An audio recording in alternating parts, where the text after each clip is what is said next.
So our conversation today is an overview of New Hampshire architecture. We see a rich history in New Hampshire of our built environment, and the houses and churches and schools and businesses are really the physical embodiment of the past. We like to look at our buildings to give us an idea on how our communities have evolved through time. So looking at the architecture, the materials, the location where they are on maps, all give us these clues as to how our communities have changed through time. And I find that really interesting. So I'm hoping to share a little bit of that with you today. But I'd like to start quickly with who is the Division of Historical Resources. And right now there are 11 staff, and we run quite a variety of programs. Some of the most popular ones are the National and State Register of Historic Places.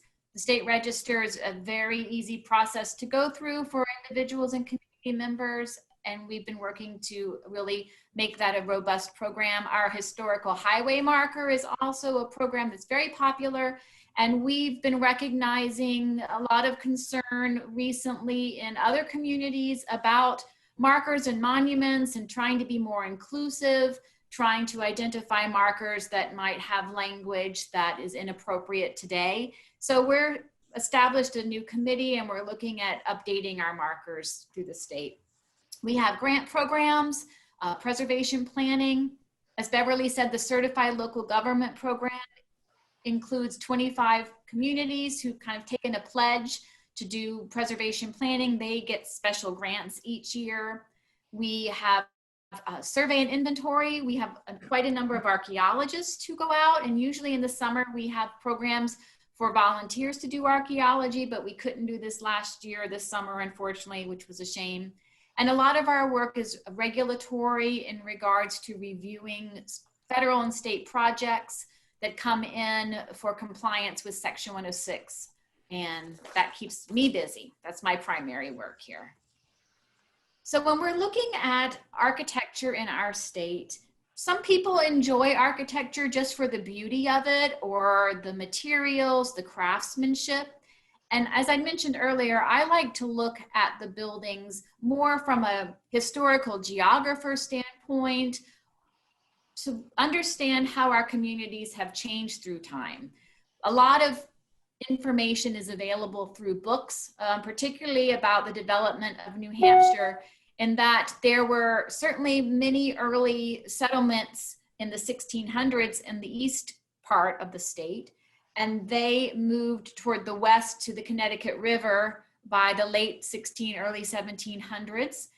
And many of our communities have closed down. They're no longer around, our crossroads communities, and have become archaeological sites. So I really like to learn more about how things have changed through time. One way to read a building is looking at some large scale features, and roof forms are one of the first things that you might see. So here are some examples of the variety of roof forms that we see in our state. The side gable and the front gable really are some of the most common types of roofs that we see. The hipped roof is also common up in the top right. Flat roofs we might see in commercial buildings more so in downtowns. Gambrel roofs and the salt box can be early examples, or they can be 20th century examples. So we're going to talk a little bit about the early architecture, but things come and go with style changes, and we'll see some of the same designs coming back in 100 years later. Another way to read the building is looking at some other large scale features, which might include the balance of the front facade or elevation. And the building on the left is very symmetrical with the double entries and the matched bays. And the bays we look at up and down here with the windows, all very similar. And usually that's an earlier example of architecture where it's very symmetrical. And then we evolve into the more of an asymmetrical type where the front elevation might have a door off to the side and some windows that are not necessarily as straightforward. Looking at some small scale features also helps us to date buildings and to determine styles. Windows particularly are really useful, and that's one of the reasons why we promote retaining historic windows in homes. We suggest that those can be repaired, and the Alliance has a great list of window workers who know how to do this. Inserting exterior storms can often give the same protection for energy efficiency, but you can see that the smaller panes tend to match up with the older buildings. They didn't have the technology at the time to have such large window panes. So typically the larger the panes get, the 2/2, the 1/1, the large plate glass windows would indicate either more modern buildings or changes to buildings through time. Doors and door surrounds are also a common way to read the architecture of the building, whether they're single doors or double doors. And the Muntin profiles of window interiors can also help us date. I certainly am not an expert, but James Garvin, who is our architectural historian, you may know him. He's done a lot of work on these types of details, and we do have some of his information on our website. Materials, as I mentioned, is another great way to read a building. Siding is certainly one of those things, but that can be tricky because we may have started out with a clapboard siding or a cedar shake sort of siding. And then in the 1950s, it was covered over with aluminum siding. Even earlier than that, say in the 1920s and 30s, it could have had asbestos siding or asphalt siding. And now we're seeing buildings that were built in the 60s and 70s, which are more than 50 years old. And they were originally built with aluminum siding. So that wasn't even a replacement. That was the original material. That's a real interesting way to look at buildings. Roof materials, whether it's slate or asphalt or the shingles is one way, and looking at some of the stone foundations or brick help us date buildings. Other decorative details certainly are the balustrades and the woodwork and the fretwork along porches in many of the 19th century homes, the brackets under the roof in many of our Italianate type properties, and the coins on buildings, particularly libraries and other types of public buildings.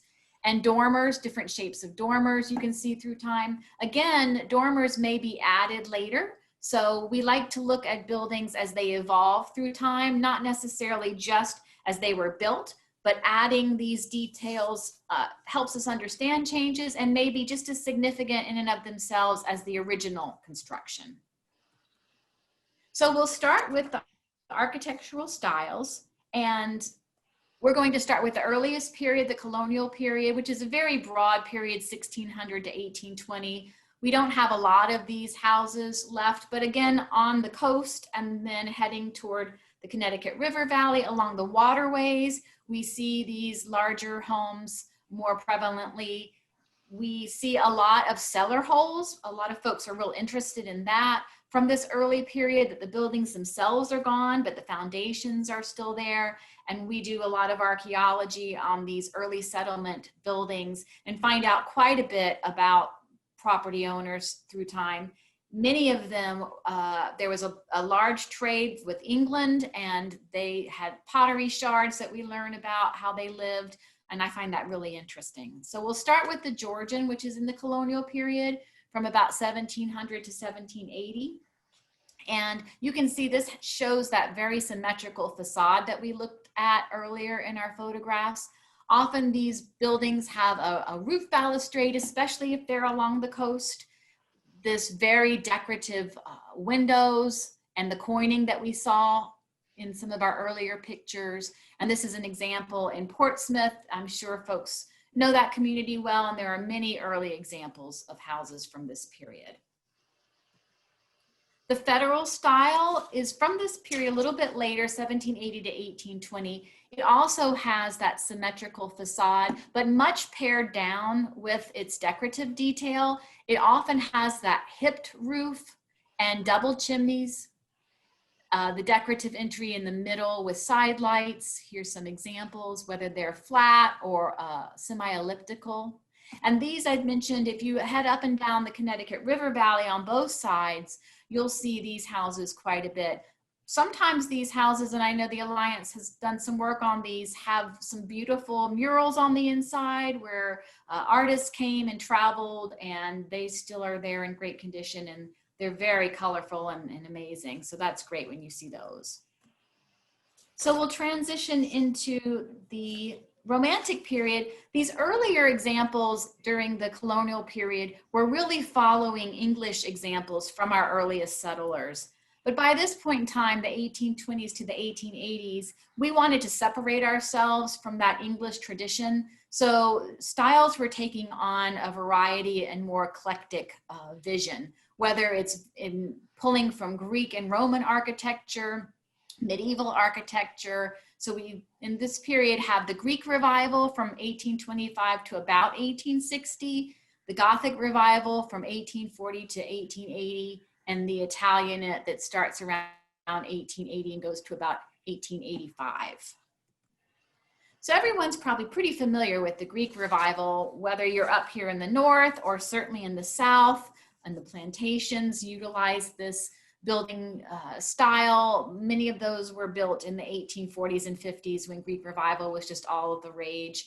So here we see the double hung windows. The large grand columned porch is very common, but it doesn't have to be that grand to be a Greek Revival style. Some of our Greek Revival styles are much more simple, and they just have a gable roof with a side entry. That's a side hall plan. We'll talk about that a little bit later. But this example has a very nice trim work around the cornice and some decorative detail in there as well.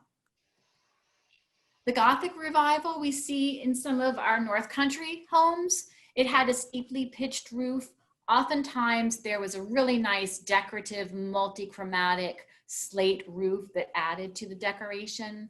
Sometimes it had clapboard siding, but often it also had the board and batten siding, the vertical up and down siding. And one of the key features is this verge board or barge board here that decorates the cornice with some finials and things like that. So the Italianate is one of our more decorative styles, 1840 to about 1885. And we see this style a lot in our towns and urban centers. Sometimes they're integrated into regular neighborhood lots, or they may stand on a larger lot. When they do stand on a larger lot, they're often encompassed in gardens. They may sit on terraced land. And here you see the double entry with the glass and the wood trim here incised. That's a very common feature of the Italianate style. You may see towers, not necessarily the turrets, more of the square towers. This has the coins as well along there. And the bay windows are also somewhat common. And overhanging eaves with the brackets are definitely an Italianate style feature. The Victorian period is from 1860 to 1900. A lot of folks sort of call these are Victorians, but we don't like to use that term so much. Another term we definitely don't like to use is the New Englander. A lot of real estate folks use that term, and it really is not a term in the architecture world that's known. So the Victorian period has several styles, including the Second Empire, which has a mansard roof, the stick style, the Queen Anne, and the shingle style. And some of these, again, we see in our towns centers, and some we see along the coast. Particularly the shingle style was a really popular sort of second home, vacation home, whether that was in the coast or in the western part of the state. The Second Empire, here's that example from 1855 to 1885. You can still see that this one sits on that man-made terrace to really bring it out and show its presence with that mansard roof up at the top that is flat and then sort of hits out here.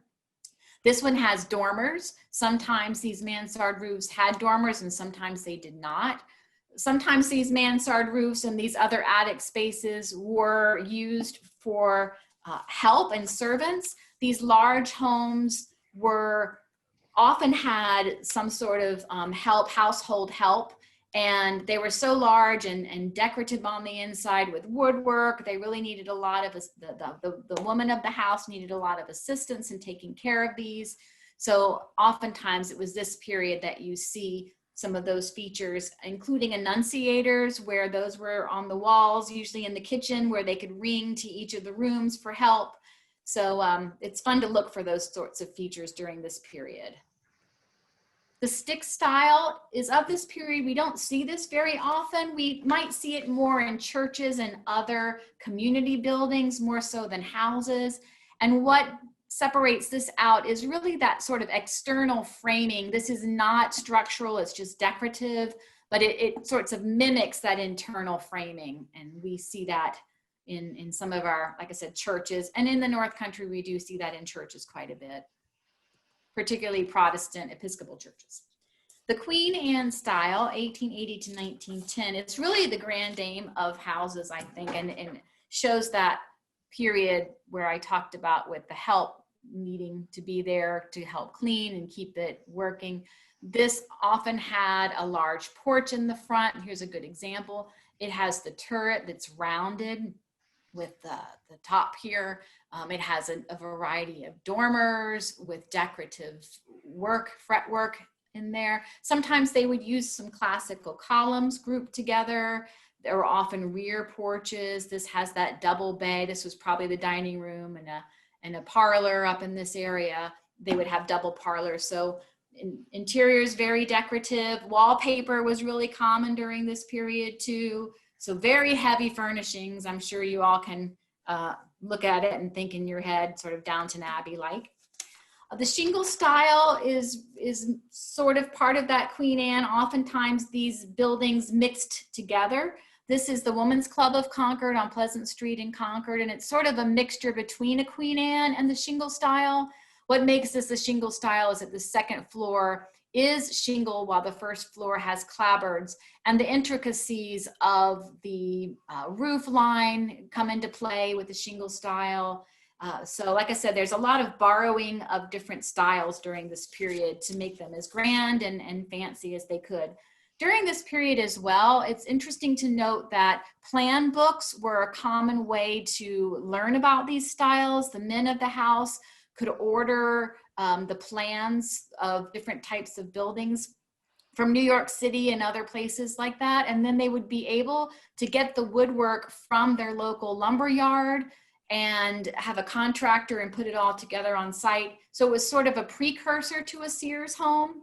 And if you do a little bit of research, oftentimes these houses were designed as part of larger plan books nationwide. And that this is an example of one that was from a plan book in 1886. So the eclectic period, we're again kind of moving into borrowed style from about 100 or 150 years before. And the Colonial Revival, we have the dates 1880 to 1955, but I don't think Colonial Revival has really died. I think in residential architecture, it's still very, very common. The period cottage that could either take on Tudor styles or other sorts of examples on the exterior is from around the 1890s to 1940s. The Bungalow Craftsmen, which are very cute, one of my favorites, around 1905 to 1930s. So we'll start with the Colonial Revival. This is an example in Concord that you see in many of the early 20th century neighborhoods that were platted out and designed speculatively by developers, usually in some of our communities on the edges of town where streetcar suburbs were developed. And these borrow a lot from that colonial period and the Georgian period, with the columns that are often grouped together, large porches, the decorative entry with the side lights, but with the rounded glass. And they've put the multi-pane windows in here. Fan lights are often there, side lights. So it's kind of, again, a mishmash of a lot of different colonial styles pulled together. Porches are just a real strong identifier. And if you know it's from the early 20th century, it's going to be the Colonial Revival. But we see a lot of ranches and houses from even the 1980s that pull from this style. So the Dutch Colonial Revival is an example of this style from the period. It has the gambrel roof that we talked about a little earlier and the large shed dormers. This one likely has, when you first walk in, is going to be your staircase, and here would be your living room, and oftentimes they have side porches. And here's where we're getting into the time where domestic help was really waning and people were working in industry instead, and service industries. So houses got a lot smaller. They often had built-ins and other elements to help the housewife, and the kitchen became pretty central so that she could take care of the home and not have the same sort of help that these large Queen Anne and other example Victorian period houses had. Here's a Tudor Revival. This is a little larger than a cottage, around 1890 to 1940, but it has the decorative half timbering there. Oftentimes these are stucco, painted a cream color with the darker wood exposed. Tall, narrow windows are common. I see most of these in suburban neighborhoods, and these can go up even into the 60s and 70s. We see these types of houses. Here's the Bungalow Craftsmen, and I'm sure most of you are very familiar with this, but they often have a nice broad porch along the front, whether they are under the roof line or not. They might have the dining room bay window, some beams underneath the overhang, very large overhang. Lots of windows in order to get circulation through the building, take advantage of that fresh air. Again, during this time period, hygiene was really important in learning about germs. So keeping a house clean and well ventilated was an important part of middle-class life. And so the Bungalow Craftsmen incorporated a lot of that. Now we are looking at buildings that are built from 1970 and before. Basically 50 years is sort of what we consider to be potentially historic. So we're learning a lot about houses during this mid-century modern period. And I find them really interesting because they continue to get smaller. A lot of these small homes around 900 square feet to maybe 1,500 square feet were popular during this time. By the 80s, 90s, and 2000s, the McMansions sort of got big again, but I think people are downsizing and they're starting to purchase these types of homes where they grew up often. So the ranch, around 45 to 75, but again, it's still being built.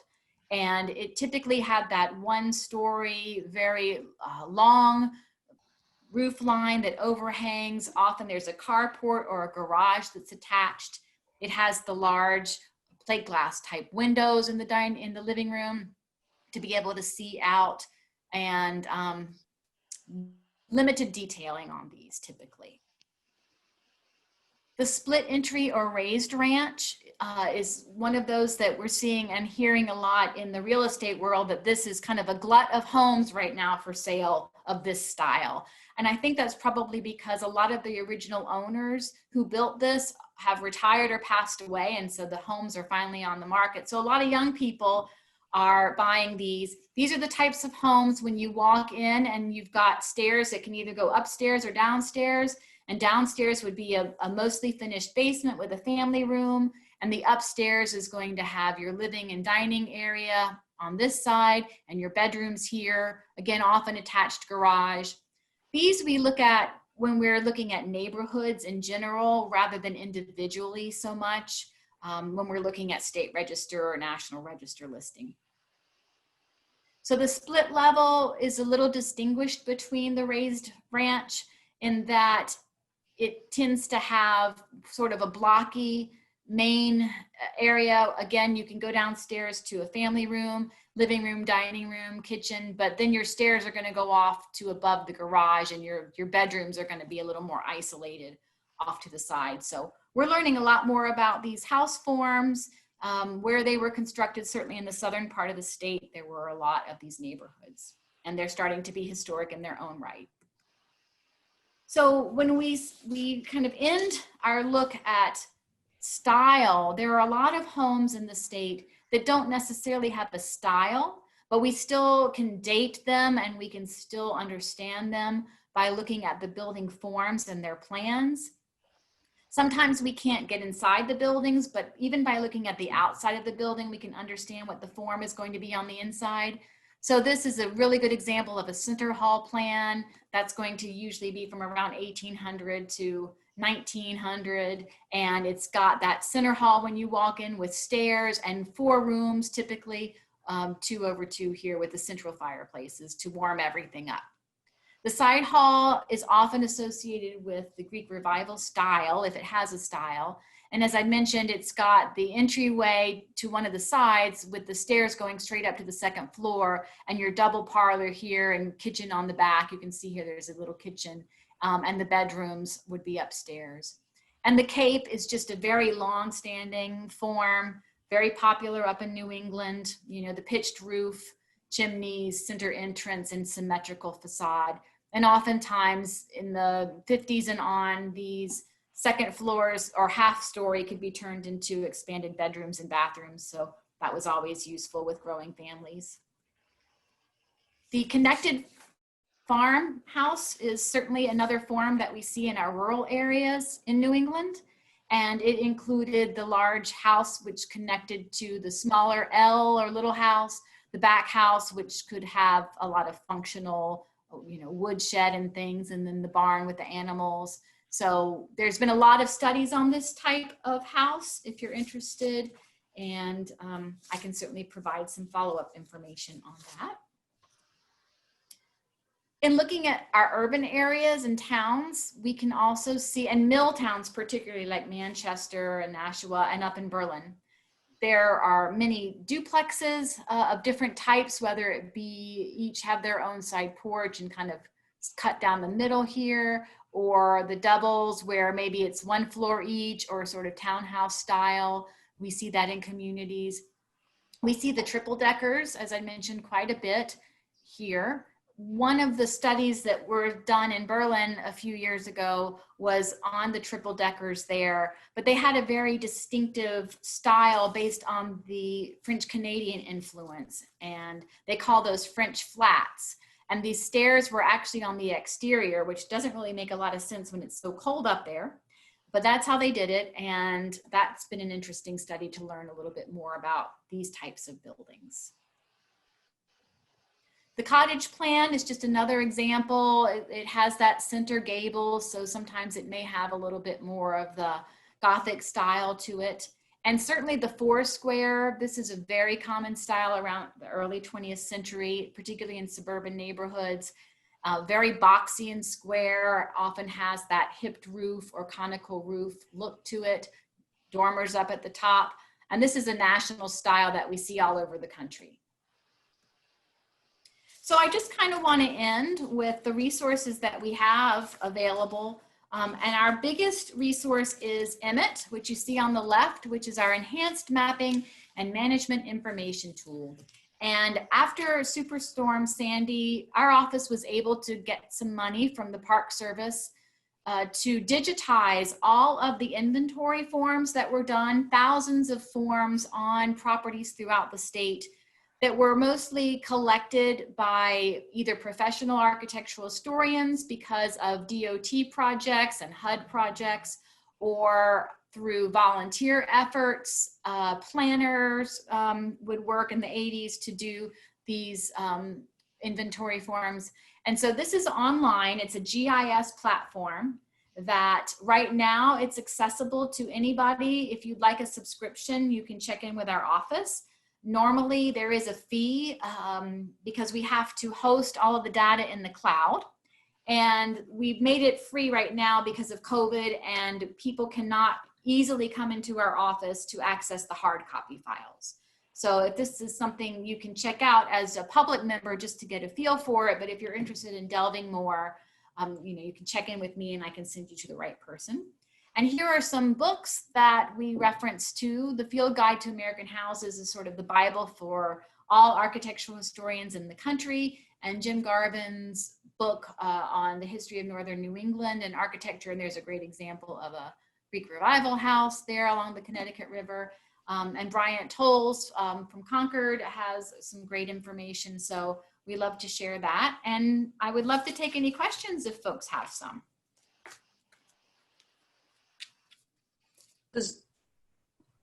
So feel free to unmute yourselves, and if anybody has any questions, maybe while you're thinking, I may add that Some of these books that Nadine is referring to here can be found on the Preservation Alliance website. We have a store on the website. And I think all three of these right here that she mentioned, plus many more, can be found and purchased. Do you I have a all have question. a Barn Again program like we have? I mean, a lot of states have these. I think I know we've got one that's been very successful out here. I'm sorry, I missed the beginning. Barn Again, is that what you're talking about? Do you have a program like Barn Again in New Hampshire? We do have a very active barn program, the Preservation Alliance, and I actually run that program. We also have the State Barn Committee. Carl Schmidt, who's the chair, is also joining us here today. So yes, unfortunately, there is no grant money to actually do bricks and mortar type repair, but we have planning grant money and a fabulous network of barn consultants that I can help people, you know, spread the word of the great work they're doing. And if someone needs help finding a contractor, I help with that. And we do workshops and tours and all kinds of things. All that information's on our website. Great. And there is a tax abatement program for communities that have enabled that 79D to help folks fix up their barns and not be taxed the extra assessment. And I mentioned the Certified Local Government Program, of which we have 25 communities. They get money specifically for them to do surveys of historic properties and other types of work. And several have been real interested in their urban barns, including Concord and Keene. And so they've been doing work on and the urban carriage barns and learning more about those. I think those communities are real interested. Right now, the zoning doesn't normally permit them to use those buildings as secondary housing or rentals. So they're hoping that if they identify these barns as historic, then they can put an overlay zoning there to make them to be reused perhaps as residences and carriage barns, like I said, to keep those going. Because if they don't have a use for buildings, oftentimes they're just going to fall into disrepair. I think we had a question. Yes, I had a question. So my partner just bought a single family house up in Berlin, built in 1922, and it seems to me to defy architectural styles. I've been able to find few examples that look similar.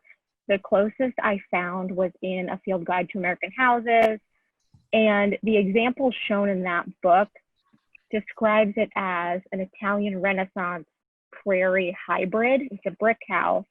Anyway, I haven't seen much like it. Where would be a good place to start if I want to see if there are other similar examples in New Hampshire? Would that be Emmett? Would that be a good place to start? Yes, I think so. Emmett has a query and searchable database by style, period, location. So you could put a lot of different filters in there for that. You could also, send me an email with a photograph of that, and I'd be happy to share it with some of our other architectural historians who might have seen that in their work in the past or be able to, give you some more information. So I'm happy to share that with other staff members here. Gabriella, do you happen to have an image that you could share on the screen so we could see? Sure, I should be able to find one. Let's take a Nadine, look. I think you're gonna have to unshare. Sure. I think I have one on my phone. It'd be fun to see. It's a really interesting house, and one of the coolest things about it, in my opinion, is that it's been in the family of the original owner until now. Oh, wow. So the original owners still live in town, and they are super helpful. So we're hoping to learn a little bit more about the house from them. We know a little bit about the original owner. The person who built the house was a local grocer, came from Canada at about the turn of the century. So a lot of history to the house. We're hoping to learn more. Let me see if I can drop some photos into the chat. Let's see. What town was it, did you say? In Berlin. Okay. Yeah. Let's see. I think Berlin's a really interesting community because of the ethnic diversity through time there. Not only were there French Canadians, but there was a large Norwegian population.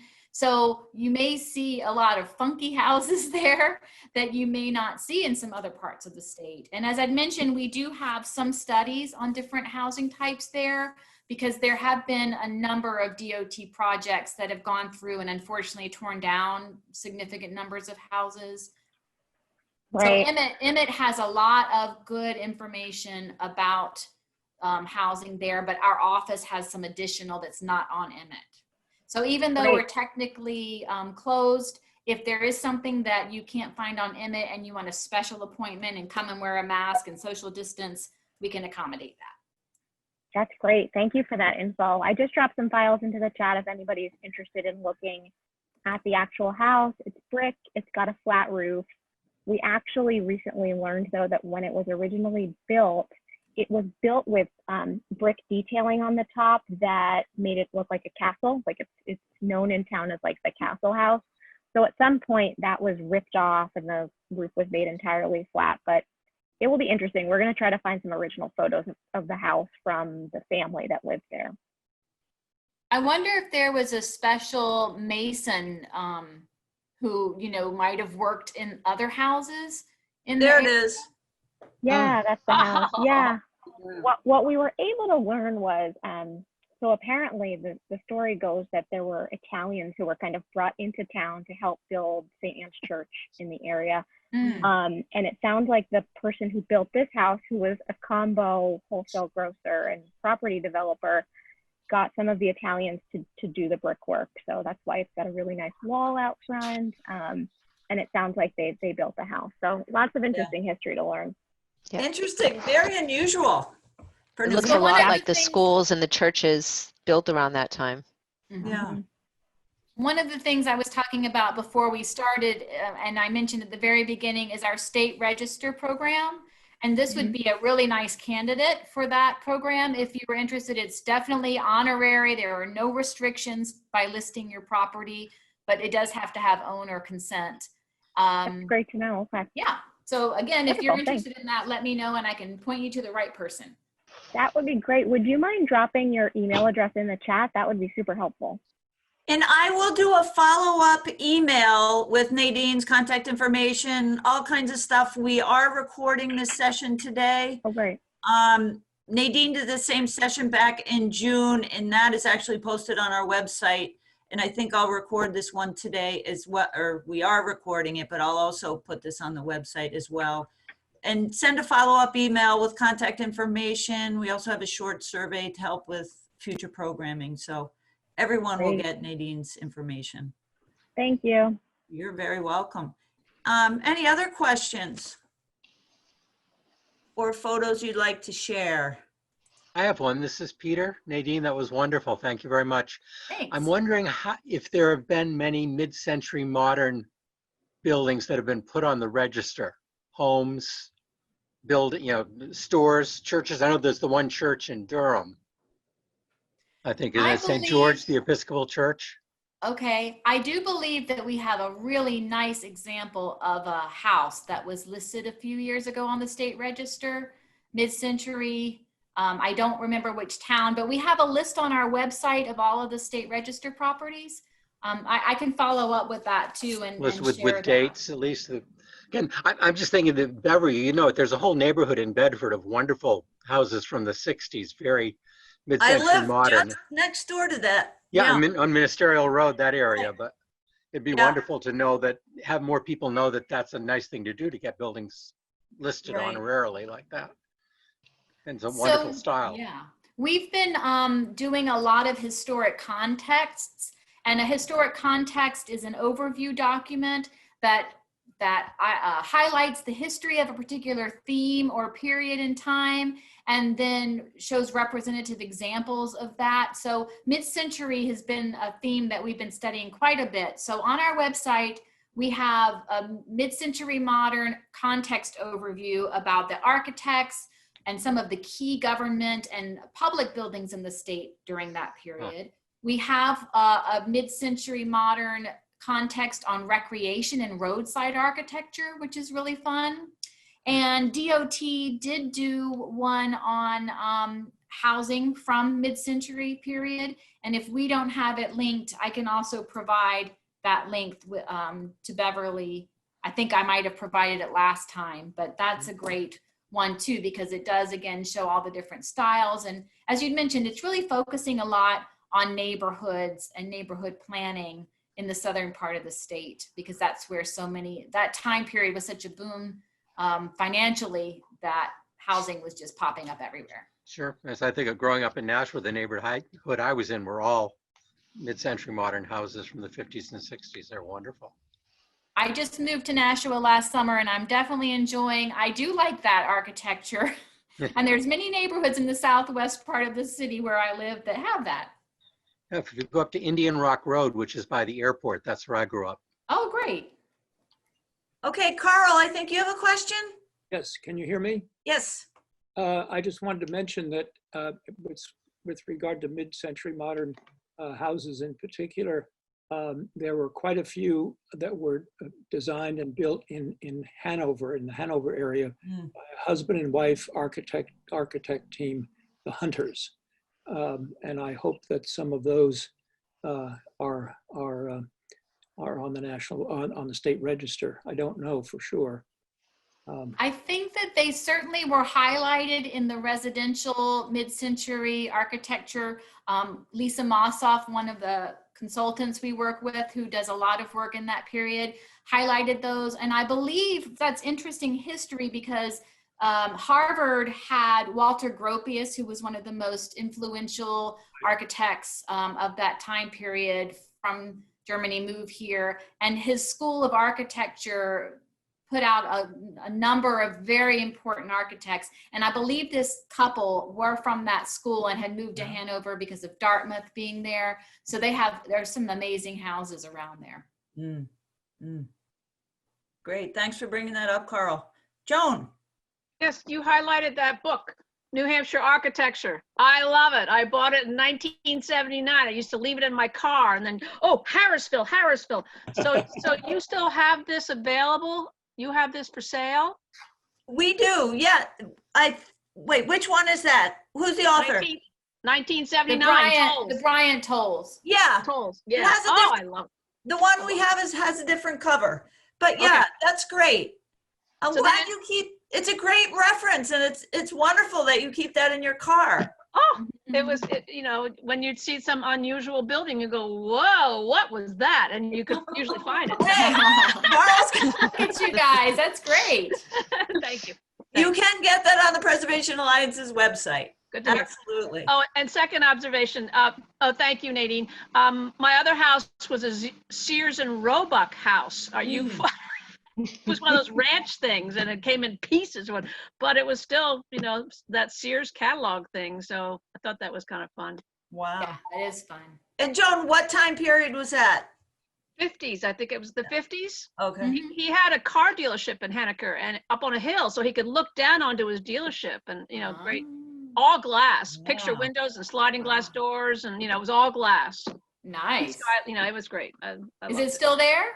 Yes. Good. That's what I sold. I simplified and sold that big glass house, and moved in here. So Good. Great. Nancy, did you have a question?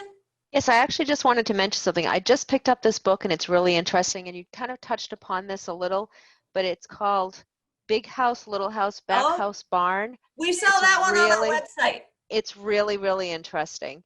It's a and the reason I bought it was because a friend of mine, friends of ours came up from Virginia this summer, and they said, what's with all the houses connected?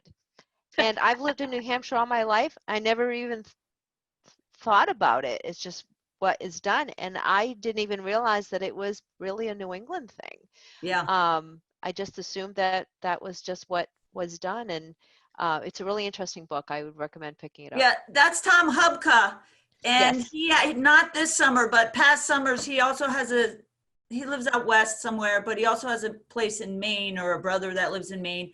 So he quite often does talks in the summer at local historical societies, and I think also for New Hampshire Humanities, Good to relating know. to that book. So if next summer, When hopefully. things get back to normal. Yeah. Look for him, because he's usually around doing his talks, does 3 or 4 or 5 of them throughout the summer in Maine and New Hampshire. Thank you. Virginia. Yes, well, just a couple quick observations or questions, because I'm sort of bi-coastal, and I grew up in Virginia and have always gone to New Hampshire for summertime. And a few years ago, we, in Sugar Hill and around the whole area, I think, we're trying to fight the Northern Pass, and it went on for years and years and years, those big towers that were going to go right through some of the most beautiful historic areas. And we fought that partly because, well, I chaired the landmarks board out here, so I'm very familiar with mid-century modern, but when we go to New Hampshire and Sugar Hill especially, we have a lot of things from the 1600s. And so one of the ways we fought that project, which was going to be really devastating, was to do several preservation loops and drives and so forth that highlighted some of the historic houses, the village of Sugar Hill, and parts of Franconia. And it was one of the things that got those things undergrounded through there. But, you know, I just wondered, has there ever been any consideration to, I'm sure you have many historic districts, an area like that being an historic district, or is it too spread out? I think that is an excellent question, and I'm so glad you brought that up, because that project really helped prompt us at the DHR to look more broadly at how the built environment and the natural environment are really interconnected. And in the past, people were looking so much at the architecture, they would fail to look at how the buildings sat within mountains or the valley or near the, you know, river or creek, and how really that was so integral to understanding resources. So with that project, we asked the Eversource, who is promoting the project, to develop cultural landscape studies. And these types of studies look at very broad areas from a developmental standpoint, from cultural ethnography, cultural geography, and they identified quite a number of very large cultural landscapes that they felt were eligible for the National Register. And we evaluated those, and we agreed that they were. And so we've had some interest with the Lancaster area, around Weeks Estate and the Weeks family farms that are there, to possibly list that area on the National Register. And Franconia Notch, which most of it parallels with the Franconia Notch State Park, is also another great example of a landscape that could easily transition to become a National Register listed resource. So unfortunately, what we need now is funding to be able to do that. Listing to the National Register does usually require a professional architectural historian, and so that does cost money. But we would love to follow up if there's folks in Sugar Hill who are interested in pursuing that. You know, if they could contact me, we'd love to continue with that effort. Yeah, I will ask my friend Margot Connors, who's actually purchased quite a bit of land in that area just to protect the area from development. I'll ask her to be in touch with you. Sounds She's good. a select one there. Great. Wonderful. Great question. Thank you, Virginia. Okay, any other questions? As long as we're showing books, we want to Oh. talk about. It's upside down, Carl. I've got to go, I'm sorry. Thank you. Thank you. Preserving old barns. New edition. Thank you, Carl, for holding that up. That too is on our website. Great barn. I don't know if John Porter is the author. His original book came out, I don't know how many years ago, 10, 15 maybe. And this is a new edition, greatly expanded, more technical information, photos, wonderful resource if you're a barn owner. Great gift to give to a barn owner, barn steward. Thanks for sharing that one, Carl. All right, so I think we should wrap up. Before we do, I just wanted to comment on a few upcoming programs. September 15th, Community Preservation Planning 101, State Survey, State National Register, and more. So anybody who might be interested in State Register listing for your house or a friend's house or something, that would be a great one to go to. It's sort of on the 101 level to just introduce September 22nd, fundraising and communication for preservation projects in challenging times, if you're involved with any community projects. September 24th, we are partnering with DHR again on input for the New Hampshire's 5-year preservation plan. Nadine, do you want to make any comment, say anything about that?